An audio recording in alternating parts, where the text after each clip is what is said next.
everyone. It is Graham, and you are watching the very last 5 minutes to a better mix video.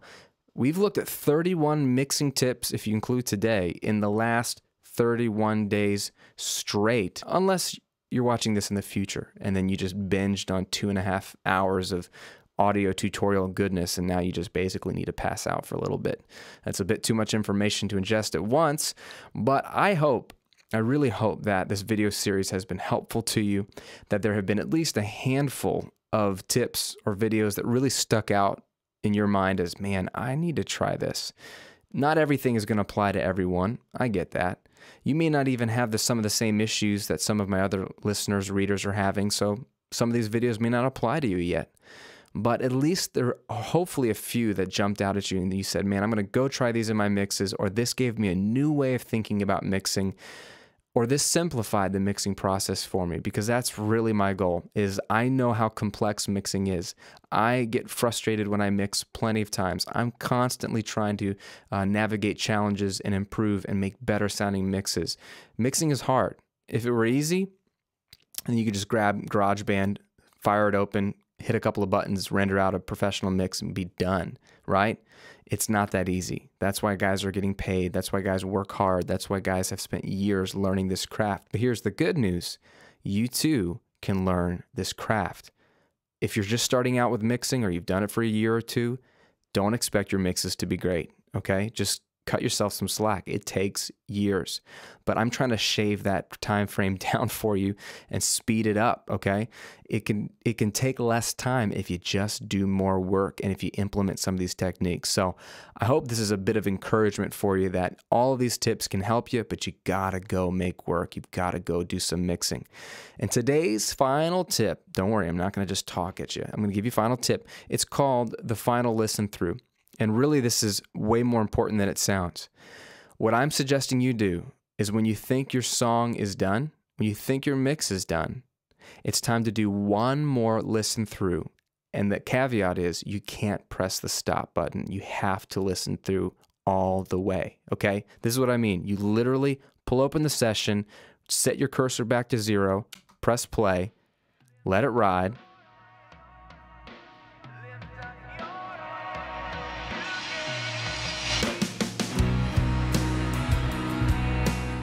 And then do one important thing.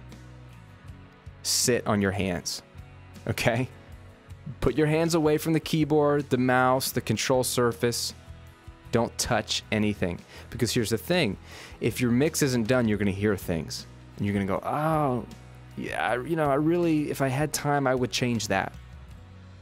Or, I don't really dig the way that vocal is sounding. Or, ooh, that guitar came out kind of loud. Or, those are really important things. Don't change them.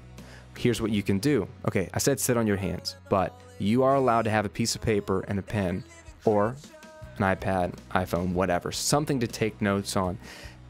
And when you think of something, when you hear something that you would change, if you could change it in a nice, ideal world, then write it down.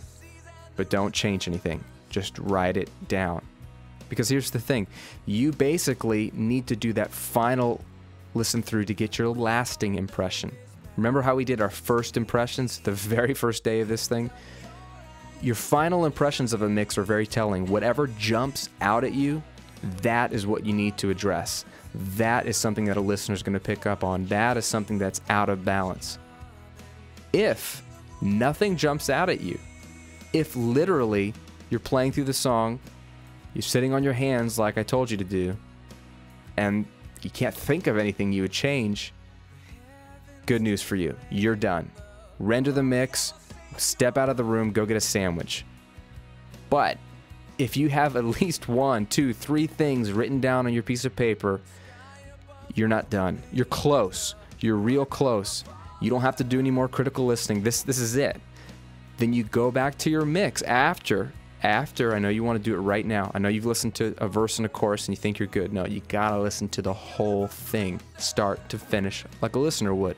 But when you're done with that, take your notes, go back to your session, fire it open, start tweaking. Make the tweaks, no more, no less. Just do the tweaks that you wrote down. Then you can render that puppy down and you're done. Of course, you could keep tweaking. Why would you want to do that? you're never going to stop. That's a fool's errand, okay? You're going to keep tweaking, and you're going to make it worse. This final listen through is so critical, but it's a payoff. I tell you, it's a payoff.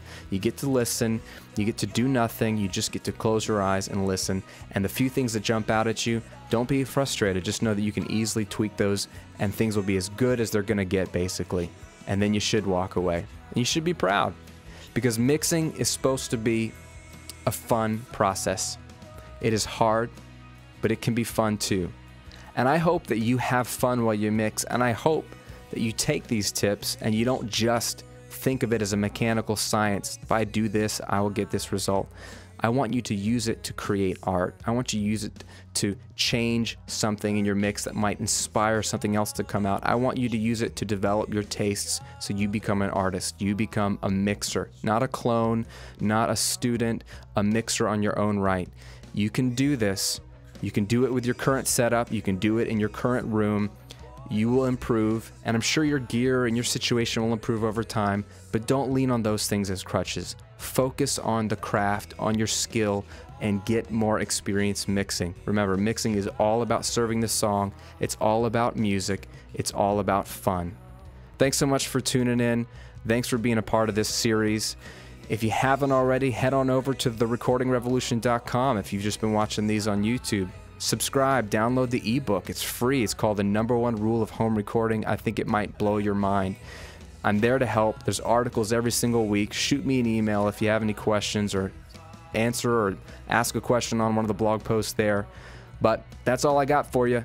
Hope this all helps. Share it with somebody else. And remember, go make music. That's what this is all about, okay? We'll talk to you soon, guys.